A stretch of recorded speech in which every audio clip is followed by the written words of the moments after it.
Olá, seja bem-vindo ao podcast AFIA Endocrino Papers. Aqui lhe mostramos como se manter atualizado em endocrinologia, mesmo que você tenha pouco tempo para estudar. Meu nome é Ícaro Sampaio. Eu sou Luciano Albuquerque. E o tema hoje é Novo Guideline sobre insuficiência adrenal induzida por glicocorticoides.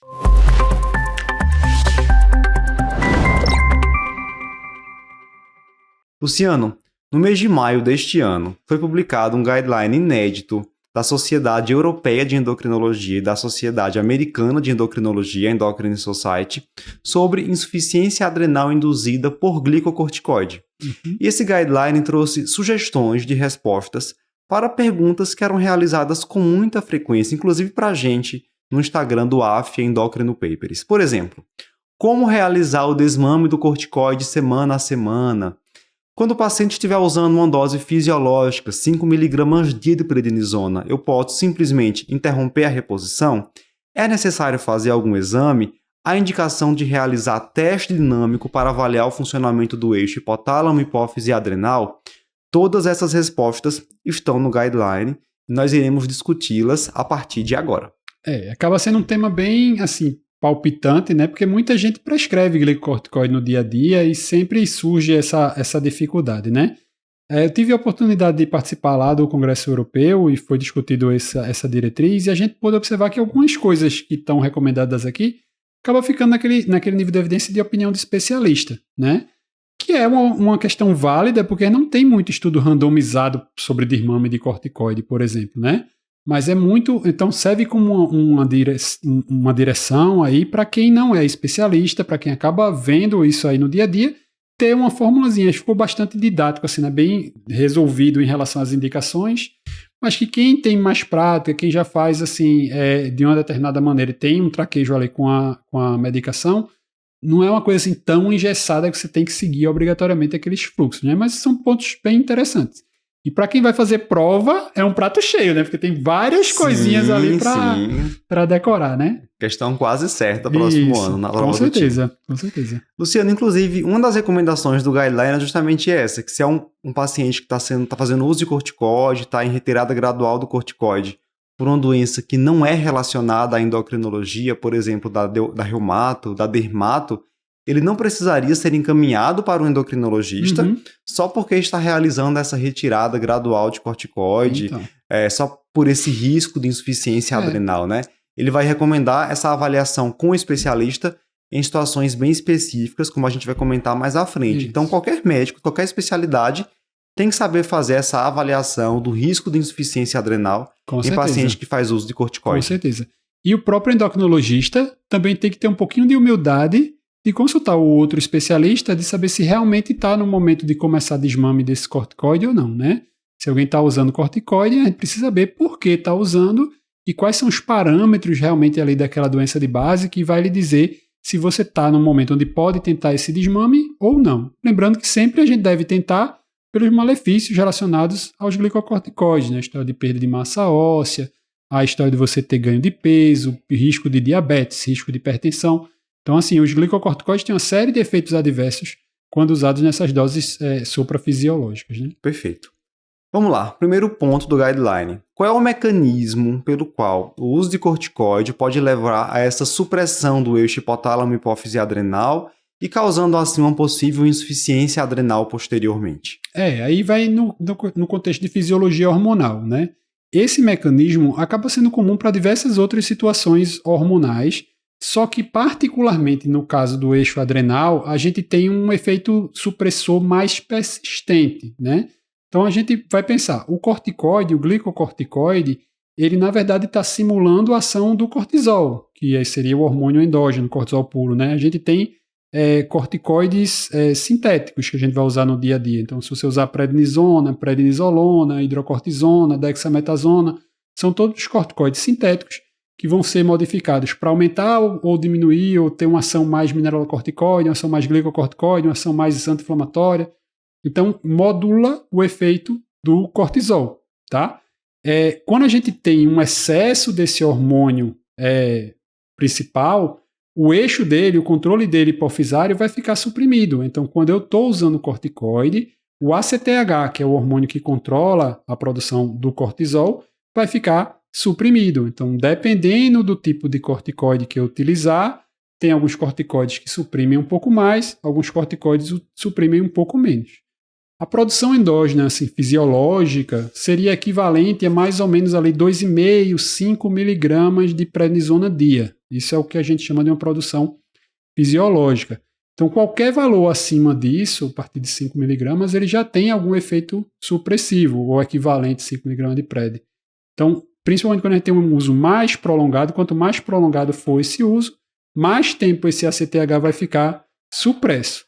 A supressão do ACTH acaba gerando uma certa hipotrofia, vamos dizer assim, né? Uma certa redução do córtex adrenal. Né? Quando a gente pensa na hiperplasia adrenal congênita, que o ACTH sobe muito e acaba aumentando a adrenal, do mesmo jeito que essa supressão do ACTH persistente vai acabar levando a uma hipotrofia, uma redução do volume da camada fasciculada, que é a camada que produz cortisol, e aí você acaba ficando com essa deficiência persistente de glicocorticoide. Então, quando você para de usar, ainda demora um tempinho para esse ACTH voltar a funcionar em níveis fisiológicos, suprafisiológicos, e também demora um tempinho para essa fasciculada se recuperar, dependendo do tempo que você usou e de qual tipo de corticoide você usou. Perfeito.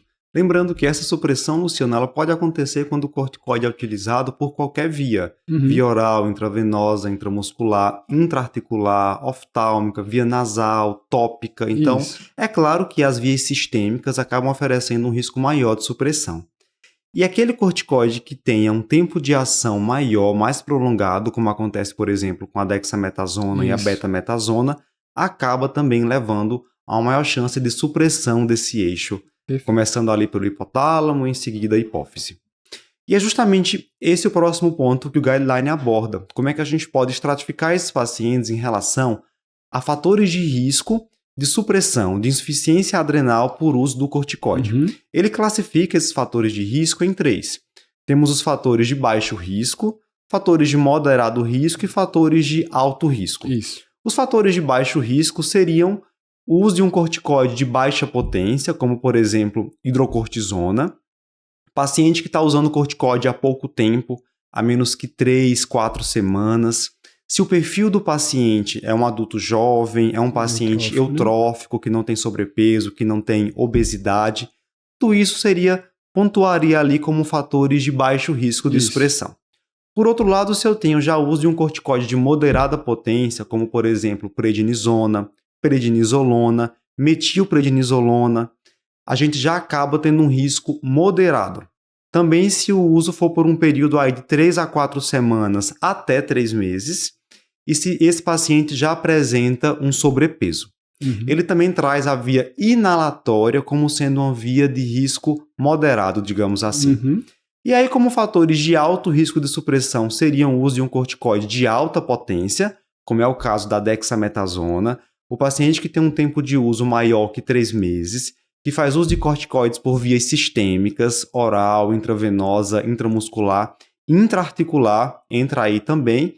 E se o perfil de paciente é um paciente idoso e que tenha um paciente bem acima do peso, né? Um paciente com obesidade. Eu acho que essa classificação é importante, assim, porque você vai ter mais cuidado, obviamente, naquele paciente que acaba sendo classificado como um paciente de maior risco, né? Isso. E a classificação também acaba ficando aí, né? Já está prontinho ali o mnemônico na história, né? Então você vai ter baixo risco. Quem é baixo risco? Quem está usando um corticoide de baixa potência e geralmente por baixa duração. Baixa duração, né? Até menos ali do que 1 mês, né? E que tem um peso normal, né? O risco intermediário é aquele paciente do sobrepeso, paciente que tem um tempo entre 1 mês e 3 meses e que tem uma potência intermediária. E o maior risco é o paciente está usando alta potência, que tem um alto peso, que tem obesidade, né? E que está usando por mais de 3 meses. Então, o tempo, 1 mês, 3 meses, mais 3 meses, baixa potência, potência intermediária, alta potência, eutrófico, sobrepeso, obesidade. Matou ali o quadrinho já prontinho ali, né? Já viu o slide ali pronto para a gente preparar. Luciano, uma das perguntas que eu mais recebo, assim, de colegas clínicos também, de pediatra, que são próximos a mim, É o seguinte, Ícaro, eu tô com um paciente que está usando corticóide aqui na enfermaria internada há tanto tempo por DPOC, por exemplo. 10 dias. Tenho que fazer desmame, né? Criança está internada por asma, tenho que fazer desmame. E o guideline trouxe uma resposta sobre isso, né? A partir de quantas semanas de uso seria necessário realizar esse desmame? A gente meio que na prática já tinha uma noção ali. A gente usava geralmente 2, 3 semanas, né? Eles recomendam que se o paciente faz uso de corticoide, qualquer dose, qualquer via, a menos que 3 a 4 semanas, não há necessidade de fazer desmame. E aí você também é preceptor de clínica médica. Isso. Muitas das vezes, quando a gente indica corticoide em enfermaria, paciente internado, não passa desse tempo, né? Mas é porque algumas indicações de corticoide já são bem fechadas, né? A gente lembra um exemplo bem claro disso, por exemplo, quando a gente teve agora a pandemia do Covid, tinha aquela recomendação de você fazer corticoide ali durante 6 dias, né? Então aquilo era bem fechadinho de você fazer aquele período. Então, assim, 6 dias não é um período suficiente para você ter uma supressão de eixo. Agora, obviamente que aí cabe o bom senso. Você vai pegar um paciente que está num mega super estresse, com uma atividade inflamatória lá em cima, então ele pode, por conta de uma condição de base, acabar precisando esticar um pouquinho o tempo de corticoide. Mas se for uma indicação muito fechadinha, exacerbação de DPOC, você vai usar ali 5 dias, 1 semana, 10 dias. Então você vai usar os 7 dias, os 10 dias e vai suspender e tchau. Não ter o tempo de ter a atrofia da fasciculada, né? Porque você tem que pensar assim, pode até ter dado tempo de suprimir o ACTH. Você dosou um ACTH, não vai dosar ACTH para saber se tem que fazer desmame ou não. Não é um parâmetro, né? Mas ali você vai, o ACTH, a recuperação do ACTH é um pouquinho mais rápida do que chegar nessa fase da fasciculada. Então, assim, para ter isso, tem que ser um tempo mais prolongado, né? Então, o tempo aí é o principal ponto. E, de novo, é muito empírico, assim, né? Ele bota 3 a 4 semanas, independentemente da dose, independentemente do corticóide que você usou, né? O principal fator, como a gente acabou de comentar, é tempo, né? E dose. Agora, a maioria dos corticoides que a gente vai usar se a gente está usando com finalidade terapêutica, vai ser suprafisiológico. Não tem como você usar dose fisiológica e ser terapêutico, né? Assim, senão não é terapêutico, né? E outro ponto importante para fazer esse desmame, que você já tinha falado no início do podcast, é que a situação pela qual o corticoide foi indicada permita o desmame. Isso. Se você tiver uma condição fechada, então, por exemplo, essa historinha, pneumonia, algumas situações você pode usar corticoide, mas tem uma data prevista ali de interromper. Uma infecção, pneumonia viral, como a gente falou aí do Covid, uma resposta inflamatória sistêmica, paciente com exacerbação de asma, essa exacerbação de DPOC, você tem um período que você vai usar e você vai suspender. Aí vai entrar algumas situações, por exemplo, a gente falou da via inalatória. A via inalatória, quem tem asma vai ficar usando corticoide inalatório eternamente. Sim. E é muito raro a gente ver supressão, porque as doses são muito baixas, né? Microgramas. Então, assim, a gente vai ter uma dose bem baixinha e geralmente não vai ter esse efeito, né? Mas quem vai usar oral, muito antigamente o pessoal usava corticoide oral com uma certa frequência maior, acabava tendo maior risco. Então, é meio que ver isso. Ver dose, ver via e o tempo de administração. Se é uma doença autoimune, né? O paciente internou com glomerulonefrite rapidamente progressiva, fez pulsoterapia corticoide, depois deixou corticoide. Se você tirar de uma vez, vai voltar a doença de base. A atividade inflamatória vai voltar, né? Um lúpus, sei lá o que. Então aí por isso que essa situação, em alguns pontos, tem que ter ali um mínimo de interconsulta entre as especialidades, né? Então, quem indicou esse corticoide? Foi o nefro. Nefro, posso tirar? Então, né? Às vezes também é uma indicação precipitada. Ele ali estava um negócio que ele achava que era uma glomerulonefrite rapidamente progressiva. Botou corticoide, mas ali depois descobriu-se que não era, que era outra situação, pós-streptocócica, sei lá o quê, e não precisava do corticoide. E usou uma semaninha só, então posso tirar de uma vez, assim, né? Posso tirar rápido, não preciso fazer desmame, né? Então, essa indicação do desmame ou não depende da doença de base permitir que você tire o corticoide. Então, você só vai começar a pensar em desmame quando a doença de base está controlada. Excelente.